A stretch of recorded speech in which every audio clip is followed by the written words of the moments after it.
જય ભવાની મિત્રો, તમે જુઓ અમારા ગામડાનું જીવન કેવું. અમારા સમય અરે બહુ ઝાઝો લેવા દેવા ન હોય. સમય તો એનું કામ કર્યા કરે. અમારે તો હું જો ભાઈ સાંજે ઢોર લઈ જવાના, એને દોવાના, અને સરસ મજાનું મીઠું અને સ્વાદિષ્ટ દૂધ ખાવાનું. અને પાછું પથારી ક્યાં કરવી ખબર તમને? જો ફળિયામાં. ફળિયામાં સમજો, સમજ્યા કે ન સમજ્યા? ફળિયું એટલે મકાનની આગળનો ભાગ, એટલે ફળિયું જે ખુલ્લું હોય.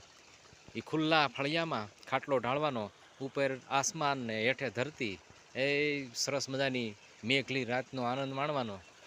અને સવારે વળી પાછા ઢોર બાંધવાના. હે, તમે જુઓ, અમને ખબર પડી ગઈ છે કે ખાલી હાથે આવ્યા હતા ને ખાલી હાથે જવાનું છે મિત્રો.